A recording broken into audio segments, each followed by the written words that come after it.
இணைந்திருக்கின்றோம். இன்றைய பத்திரிகைகளில் செய்திகளை பார்க்க போறோம். எங்களுடைய கைவசம் வெலம்புரி, தினக்குரல், உதயன், ஈழநாடு பத்திரிகைகள் எங்களுடைய கைவசம் இருக்கிறது. முதலில் நாங்கள் வெலம்புரி பத்திரிகையுடைய செய்திகளை பார்க்கலாம். வெலம்புரியுடைய இன்றைய பிரதான தலைப்புச் செய்தி, காணிகளை விடுவியுங்கள், வலிவடக்கு காணி உரிமையாளர்கள் மயிலிட்டியில் போராட்டம். பலாலி உயர் பாதுகாப்பு வலயத்தில் விடுவிக்கப்படாதுள்ள தனியார் காணிகளின் உரிமையாளர்கள் தமது காணிகளை விடுவிக்க கோரி நேற்று காலை மயிலிட்டி காணிக்கை மாதா கோவில் இருந்த இடத்தின் முன்பாக அமைதி வழி கவனிப்பு போராட்டத்தில் ஈடுபட்டார்கள் என்று அந்த செய்தி இங்கே காணப்படுகின்றது. ஆகவே காணிகளை விடுவியுங்கள், வலிவடக்கு காணி உரிமையாளர்கள் மயிலிட்டியில் போராட்டம் என்ற தலைப்பில் வெலம்புரி தன்னுடைய பிரதான தலைப்பிடலை மேற்கொண்டிருக்கிறது. கிளிநொச்சி மாவட்டத்தில் காணாமல் ஆக்கப்பட்டவர்கள் தொடர்பில் சாட்சியங்கள் பதிவு. பலாங்கொட ஹசபதிற்கு எதிராக சாவச்சேரி நீதிமன்றத்தில் நீதிமன்ற அவமதிப்பு வழக்கு. சுமந்திரன் தலைமையிலான சட்டத்திறனைகள் சமர்ப்பணம் என்கிற செய்தியும் காணப்படுகின்றது.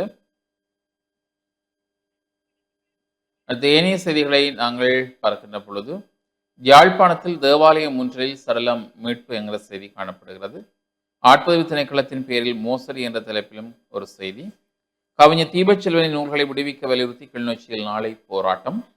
காணி பிரச்சினைக்கு தீர்வு காண வேண்டும் என்பதில் அரசு உறுதியாக உள்ளது, இளங்குமரன் எம்பி தெரிவிப்பு. நெல்லியடியில் சுகாதார சீர்களுடன் இயங்கிய பலசரக்கு கடை, உணவகம், வெதுப்பத்துக்கு தண்டம். 3 நாட்கள் மதுபான சாலைகள் மூடப்படும் என்கிற செய்தி. போலீசாரின் கவனக்குறைவால் கனடாவில் உயிரிழந்த யாழ்ப்பாணத்து இளைஞன் என்கிற செய்தி. அதாவது கனடாவின் பிரம்டன் நகரில் போலீசாரின் கவனக்குறைவால் யாழ்ப்பாணத்தைச் சேர்ந்த இளைஞன் ஒருவர் உயிரிழந்துள்ளார். பலாலியைச் சேர்ந்தவரும் யாழ்ப்பாணம் புனித பத்ரிசியார் கல்லூரியின் பழைய மாணவருமான ரெஜிபால்ட் ரோபோட் கெனடி வயது 30 என்பவரை இவ்வாறு துரதிருஷ்டவசமாக உயிரிழந்திருக்கிறார். கடந்த ஏப்ரல் 13ஆம் தேதி வீதியில் நடந்து சென்று கொண்டிருந்த ரெஜிபால்ட் மூளையில் ஏற்பட்ட திடீர் இரத்த கசிவு காரணமாக நிலை குலைந்து விழுந்துள்ளார். இதன்போது சம்பவ இடத்துக்கு விரைந்து வந்த பீல் பிராந்திய போலீசார் அவரது உடல்நிலையை சரியாக ஆராயாமல் அவர் மதுபோதையில் இருப்பதாக தவறாக கருதியிருக்கின்றனர். அவருக்கு தேவையான முதலுதவிகளை வழங்க முற்படாமல் குடிபோதையில் பொது இடத்தில் விழுந்து கிடந்ததாக கூறி அவருக்கு அபராத தொண்டினை வழங்கிவிட்டு பின்னரே நோயாளர் காவு வண்டியை அழைத்திருக்கின்றனர். வைத்தியசாலைக்கு அழைத்து செல்லப்பட்ட போதும் போலீசார் வழங்கிய தவறான தகவலால் மதுபோதை என குறிப்பிட்டதால் அவருக்குரிய அவசர சிகிச்சை வழங்கப்படாமல் தாமதிக்கப்பட்டுள்ளது. இறுதியில் தீவிர சிகிச்சை பிரிவில் அனுமதிக்கப்பட்ட அவர் சிகிச்சை பலனின்றி மரணமடைந்தார். வைத்திய பரிசோதனையில் அவரது உடலில் மது அறவே இல்லை என்பதையும் மூளை இரத்த கசிவு மயக்கத்துக்கு காரணம் என்பதும் உறுதி செய்யப்பட்டுள்ளது. போலீசாரின் கணிப்பொரு மனித உயிரை பறிக்கும் நிலைக்கு சென்றுள்ளது. மரணத்தின் தருவாயிலும் பிறருக்கு உதவும் நோக்கில் தனது உடல் உறுப்புகளை தானம் செய்ய அவர் இணங்கியிருந்தார். இதன் மூலம் தற்போது 6 பேர் மறுவாழ்வு பெற்றுள்ளதாக தெரிவிக்கப்படுகிறது என்று அந்த செய்தி காணப்படுகின்றது. இது முக்கிய செய்தியாக இங்கே காணக்கூடிய ஒரு செய்தியாக அமைந்திருக்கின்றது. ஏனைய செய்திகளை நாங்கள் பார்க்கின்ற பொழுது, உட்பக்க செய்திகளை பார்த்தால், விநியோக தடைக்கும் மத்தியில் எகிரும் எண்ணெய் விலை என்ற தலைப்பில் ஒரு செய்தி காணப்படுகின்றது. நிதி அமைச்சனுடைய 2.5 மில்லியன் டாலர் மோசடி விசாரணைகள் ஆரம்பம், பிரதமர் தெரிவிப்பு என்ற ஒரு செய்தியும் காணப்படுகின்றது.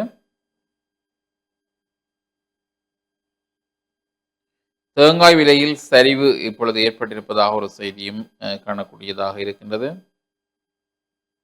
பிணையில் விடுவிக்கப்பட்டார் ஜான்சன் பெர்னாண்டோ என்கிற செய்தி. அன்பே சிவம் அறக்கட்டளை நினைப்பாளர் சுவிஸ் பயணம்.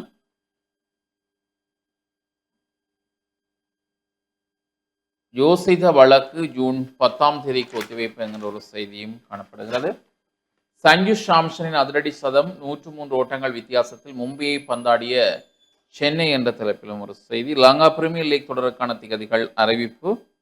இன்றைய IPL ஆட்டங்களாக டெல்லி கேபிட்டல்ஸ் அணி, பஞ்சாப் கிங்ஸ் அணிகள் மற்றும் ராஜஸ்தான் ராயல்ஸ் அணி, சன்ரைஸ் ஹைதராபாத் அணிகள் மோத இருப்பதாக சொல்லப்பட்டிருக்கிறது. இலங்கையில் உணவு பாதுகாப்பு பெரும் அச்சுறுத்தலில் உலக உணவு திட்டம் எச்சரிக்கை. கடல்சார் நட்புறவை வலுப்படுத்தும் இலங்கை இந்தியா என்கிற செய்தியும், பாரிய வலுசக்தி பிரச்சினை தலைதூக்கும் சம்பிக்க எச்சரிக்கை, மார்ச் மாத ஏற்றுமதி வருமானத்தில் வளர்ச்சி, இலங்கை ஏற்றுமதி சபை தெரிவிப்பு போன்ற செய்திகளும் இங்கே இடம் பிடித்திருக்கிறது. அடிப்படை தேவைகளை வலியுறுத்தி நெடுந்தீவு மக்கள் போராட்டம். மகாஜனா சூப்பர் ஸ்டோவின் உதயவந்தாட்ட இறுதிப் போட்டி நாளை. சட்டவிரோத மீன்பிடி 3 மீனவர்கள் கைது. யாழ்ப்பாணம் வடமாட்சி கிழக்கு கட்டைக்காட்டு கடப்பகுதி என்றவாறு தந்தை செல்வாவின் 49வது நினைவு தினம். கம்பர்மலை கலைவாணி முன்வழி சிறுவர்களினுடைய சிறுவர் சந்தை நேற்றைய தினம் தலைவர் தயானந்தராசா தலைமையில் சிறப்பாக இடம்பெற்றதாக படத்துடன் கூடிய ஒரு செய்தியும் காணப்படுகிறது. சமாதானத்தை சீர்குலைக்க முயற்சிப்போர் தொடர்பில் விசாரணைகள் ஆரம்பம். குவைத் விமான சேவைகள் மீண்டும் ஆரம்பம். ரணிலின் வீட்டுக்கு விரைந்த சிஐடி, மனைவியிடம் வாக்குமூலம் பதிவு.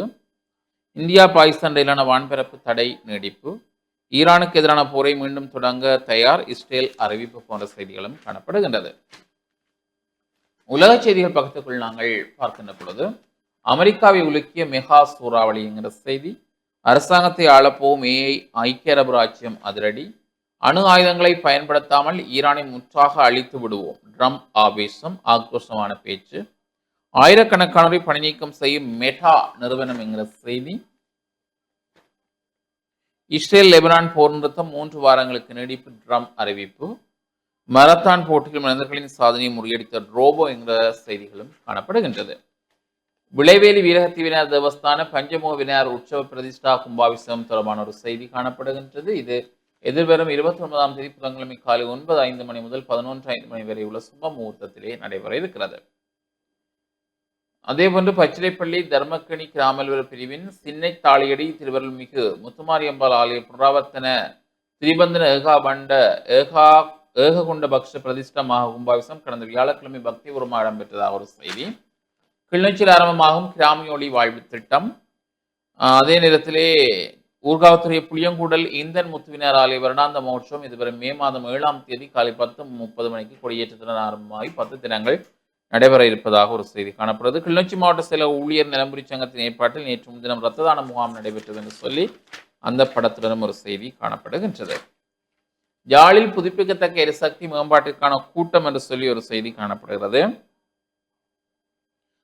ஆட்டோ கவிழ்ந்ததில் ஒருவர் உயிரிழப்பு பதுளையில். கருகம்பனையில் இன்று இலவச மருத்துவ முகாம். தெற்கு நெடுஞ்சாலையில் வெடிபொருட்கள் மீட்பு போன்ற செய்திகளும் காணப்படுகின்றது. சீன சிகரெட்டுகள் பறிமுதல், 2 வெளிநாட்டர்கள் கைது. வறட்சியால் குறைவடைந்த நீர்த்தேக்கங்களின் நீர்மட்டம் மத்திய மேல்நாட்டின் மேற்கு சரிவு பகுதிகளில் என்கிறவாறும். விளையாட்டை அரசியலாக்க வேண்டாம், அமெரிக்காவுக்கு இத்தாலி கடும் பதிலடி என்கிறவாறு ஒரு செய்தி காணப்படுகின்றது. அதிபர் போட்டி பரீட்சை பிற்போடப்பட்டது போன்ற செய்திகள் தான் இந்த வலம்புரியிலே இடம்பெற்றிருக்கிறது. அடுத்து நாங்கள் ஈழநாட்டு பத்திரிகையுடைய செய்திகளை பார்க்கலாம். இன்றைய நாளுக்குரிய ஈழநாட்டு பத்திரிகையின் பிரதான தலைப்பிடலாக சட்ட ஆவணங்கள் இருந்தால் காணிகளை பெற்று தருவோம், மயிலிட்டியில் நேற்று போராட்டத்தில் ஈடுபட்ட வலிவடக்கு மக்களிடம் கூறினார் இளங்குமரன் எம்பி.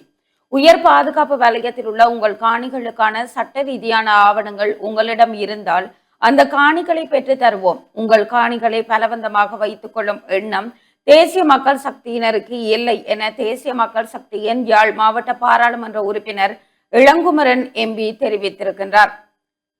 வலிவடக்கு பிரதேசத்தில் கடந்த 36 வருடங்களுக்கு மேலாக இராணுவ உயர் பாதுகாப்பு வலயமாக உள்ள தமது காணிகளை மீள தம்மிடமே ஒப்படைக்குமாறு அப்பகுதி மக்கள் நேற்று வெள்ளிக்கிழமை மயிலிட்டி காணிக்கை மாதா ஆலயத்திற்கு செல்லும் பாதைக்கு அண்மையில் போராட்டத்தில் ஈடுபட்டனர். போராட்டத்தில் ஈடுபட்ட மக்களை நேற்று பாராளுமன்ற உறுப்பினர் இளங்குமரன் போராட்டம் நடைபெற்ற இடத்தில் சென்று சந்தித்தார்.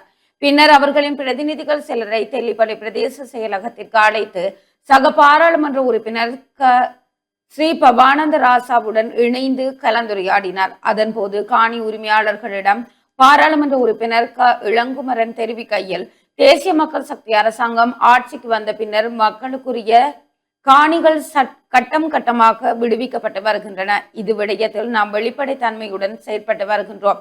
மக்களுக்கு ஒப்படைக்கப்படும் காணிகளை உரிய வகையில் உரிய ஆவணங்களுடன் கையளிக்க வேண்டும். அப்போதுதான் இப்பிரச்சனை நிரந்தரமாக தீரும். உங்கள் வசம் ஆவணங்கள் இருந்தால் நிச்சயம் உங்களுக்குரிய மண் உங்களுக்கே சொந்தமாகும். எமது ஆட்சி மக்களுக்கானது. எனவே மக்களின் சொத்துக்களை பலவந்தமாக வைத்துக் கொள்வதற்குரிய எண்ணம் எதுவும் இல்லை என அவர் குறிப்பிட்டிருப்பதாக இன்றைய நாளுக்குரிய ஈழநாட்டு பத்திரிகையின் பிரதான தலைப்பிடல் பிரசுரமாக இருக்கிறது. தொடர்ச்சியாக ஏனைய முற்பக்க செய்திகளுக்குள் அமெரிக்கா ஈரான் இடையிலான அமைதி பேச்சு தொடர வேண்டும், பாப்பரசர் லியோ வலியுறுத்து.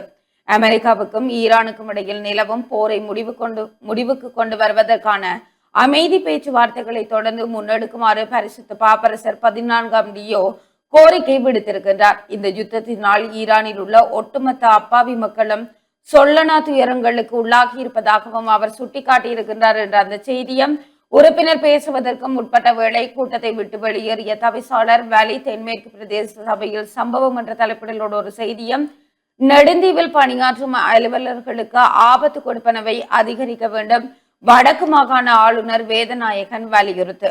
நெடுந்தீவு பிரதேசத்துக்கு சென்று பணியாற்றும் அலுவலர்களுக்கு தற்போது வழங்கப்படும் ஆபத்து கொடுப்பனவை அதிகரிக்குமாறு வடக்கு மாகாண ஆளுநர் வேதநாயகன் கோரிக்கை விடுத்திருக்கின்றார்.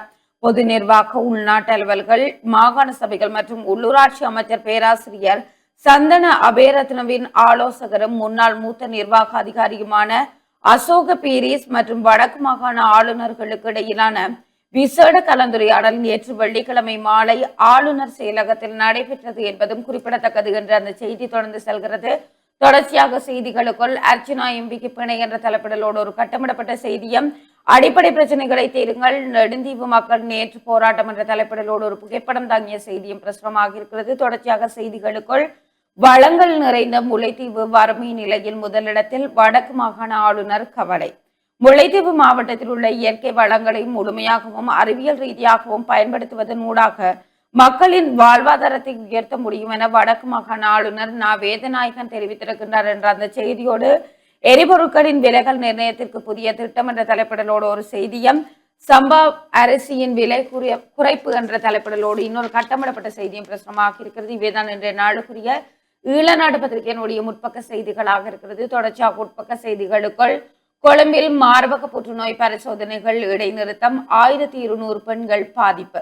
கொழும்பு புற்றுநோய் தொடக்க நிலை கண்டறியும் மையம் அண்மையில் இடமாற்றம் செய்யப்பட்டதை தொடர்ந்து அங்கு மார்பக புற்றுநோய் பரிசோதனைகளை மேற்கொள்வதில் சிக்கல் ஏற்பட்டுள்ளதாக தகவல் வெளியாகி இருக்கின்றது.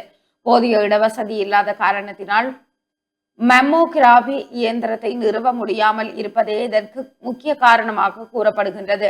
நாரகேன்பட்டியில் உள்ள எல்விட்டகல மாவட்டத்தில் கடந்த 20 ஆண்டுகளாக இயங்கி வந்த இந்த மையம் கடந்த பிப்ரவரி 9ஆம் தேதி கொழும்பு தேசிய மருத்துவமனையின் வெளிநோயாளி பிரிவுக்கு அருகில் உள்ள புதிய கட்டடத்திற்கு மாற்றப்பட்டது. புதிய இடத்தில் மருத்துவ சேவைகள் தொடங்கப்பட்ட போதிலும் மெம்மோகிராபி இயந்திரத்தை நிறுவுவதற்கு பொருத்தமான இடம் ஒதுக்கப்படாததால் பரிசோதனைகள் இன்னும் ஆரம்பிக்கப்படவில்லை என்ற அந்த செய்தியோடு, இலங்கையின் தனியார் வருமானம் $5000 கடந்தது என்ற தலைப்பிடலோடு ஒரு செய்தியும், நாட்டில் மீண்டும் தட்டமை, 2 சிறுவர்கள் அடையாளம். இலங்கையிலிருந்து முற்றாக ஒழிக்கப்பட்டிருந்த தட்டமை நோய் மீண்டும் பரவ ஆரம்பித்துள்ளதாக சுகாதாரத்துறையினர் எச்சரிக்கை விடுத்திருக்கின்றனர். இலங்கை தட்டமையை முற்றாக ஒழித்த நாடு என 2019ஆம் ஆண்டு உலக சுகாதார நிறுவனம் அறிவித்திருந்தது. எனினும் 2023ஆம் ஆண்டிற்கு பிறகு நாட்டின் சில பகுதிகளில் மீண்டும் ஆங்காங்கே தட்டமை நோயாளர்கள் பதிவாக தொடங்கினார்கள்.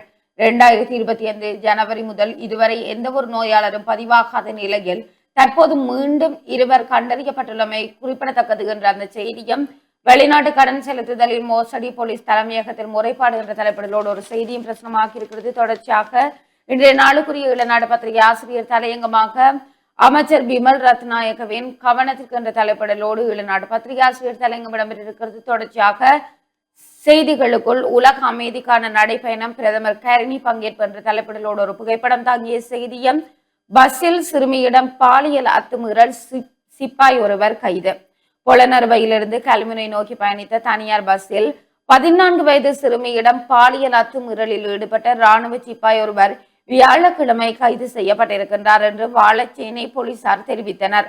புனானை இராணுவ முகாமில் கடமையாற்றி வரும் சிப்பாய் ஒருவரே இவ்வாறு கைது செய்யப்பட்டிருக்கின்றார்.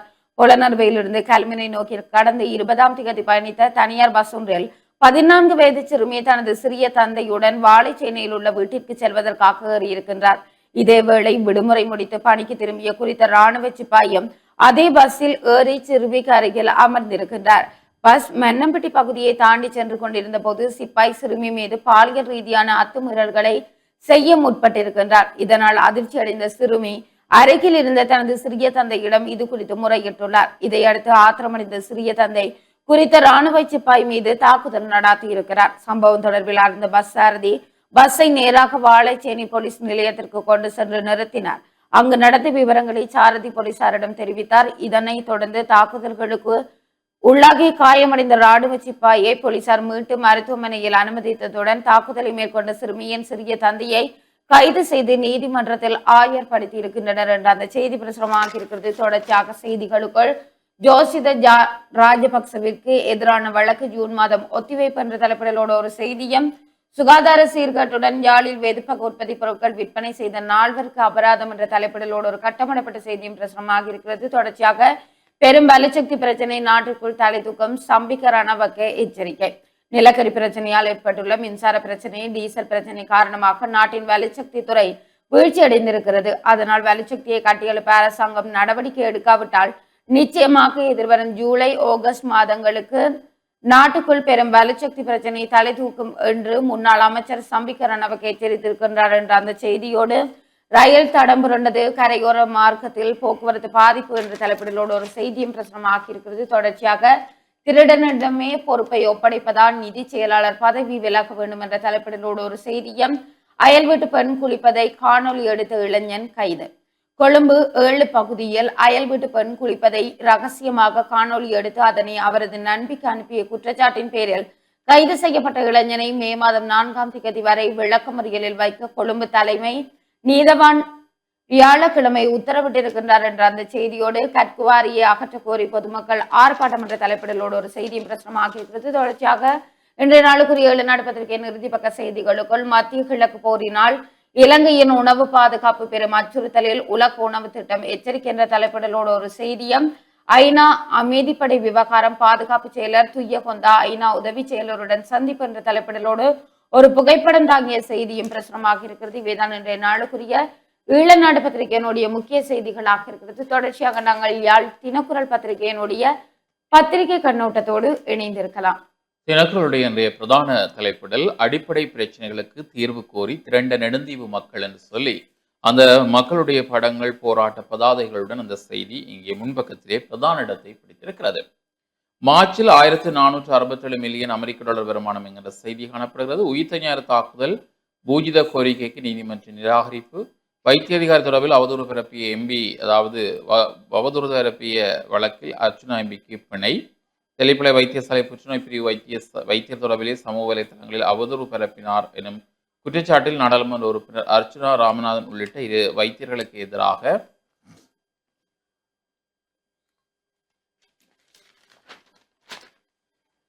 நிகழ்நிலை காப்புச் சட்டத்தின் கீழ் தாக்கல் செய்யப்பட்ட வழக்கில் இதுவரையும் சொந்த பிணையில் செல்ல மன்று நேற்று அனுமதித்திருக்கின்றது. தன்னை தொந்தரவு செய்யும் வகையிலும் அவதூறுகளை பரப்பும் நோக்கிலும் செய்திகளையும் பரப்புரைகளையும் மேற்கொண்டனர் என்ற குற்றச்சாட்டின் அடிப்படையிலேயே தெல்லிப்பளை புற்றுநோய் பிரிவு வைத்தியர் ஒருவர் நாடாளுமன்ற உறுப்பினர் அர்ச்சுனாவுக்கும் இன்னும் சில தரப்புகளுக்கும் எதிராக நீதிமன்றில் வழக்கு தொடர்ந்தார். நாடாளுமன்ற உறுப்பினர் அர்ச்சுனா ராமநாதன், மற்றொரு வைத்தியர், தனியார் ஊடகம், வலியொலி தளங்கள் உள்ளிட்ட சில தரப்புகளுக்கு எதிராகவே இந்த வழக்கு தொடரப்பட்டது. இந்த நிலையிலேயே குறித்த வழக்கு விசாரணை நேற்று யாழ்ப்பாணம் மேலதிக நீதவான் நீதிமன்றில் மேலதிக நீதவான் உசைன் முன்னிலையில் எடுத்துக் கொள்ளப்பட்டது. குறித்த வழக்கு விசாரணை நீதிமன்றம் எடுத்துக் கொள்ளப்பட்ட வேளை அவதூறு பரப்பினர் என குற்றம் சாட்டப்பட்டுள்ள அர்ச்சுனா ராமநாதன் உள்ளிட்ட 2 வைத்தியர்களும் தமது சட்டத்தரணிகள் ஊடாக மன்றில் முன்னிலையாக இருந்தனர். நடைபெற்ற வழக்கு விசாரணைகளை சொந்த பிணையில் செல்வதற்கு மன்று அனுமதித்தது. வழக்கினை எதிர்வரும் மே மாதம் 29ஆம் தேதிக்கு மன்று திகதியிட்டிருப்பதாகவும் அந்த செய்தி. உட்பக்க செய்திகளை நாங்கள் பார்க்கலாம். தேவாலயம் ஒன்றில் முன்றலில் இருந்து 4 பிள்ளைகளின் தந்தை சரளமாக மீட்பு என்ற ஒரு செய்தி காணப்படுகின்றது. இவ்வாறு சரளமாக மீட்கப்பட்டவர் கடற்கரை வீதி பாசையூரைச் சேர்ந்த மனுவேர் பிள்ளை அமலதாஸ், வயது 68 என்பவர் ஆவார் என்று அந்த செய்தி இங்கே காணக்கூடியதாக இருக்கின்றது.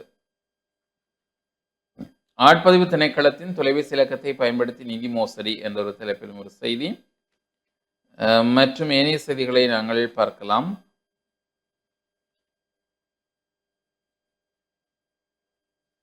மார்ச்சில் சுற்றுலா பயணிகளின் வருகை 20% வீழ்ச்சி என்ற தலைப்பில் ஒரு செய்தி. சுகாதார சீர்கேடு வெதுப்பம் உணவகம் பலசரக்கு கடை முகாமையாளர்களுக்கு ரூபாய் 30,000 தண்டம், நிதியமைச்சின் முன் போராட்டம் போன்ற செய்திகளும், பிக்குவுக்கு எதிராக நீதிமன்ற அவமதிப்பு வழக்கு முன்னெடுக்க கோரி சமர்ப்பணம் என்கிற ஒரு செய்தி, பொது நிர்வாக அமைச்சின் இணையதளம் மீது சைபர் தாக்குதல் போன்ற செய்திகளும் இங்கே இன்றைய யாழ் தினக்குள் பத்தினுடைய உட்பக்கத்திலே காணப்படுகிறது.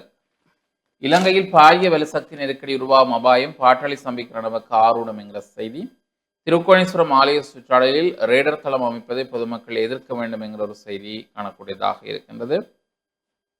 சட்டவிரோத கல்குவாரிக்கு எதிராக மக்கள் போராட்டம், சம்பாரிசியின் விலை குறைப்பு போன்ற செய்தியும் காணப்படுகின்றது.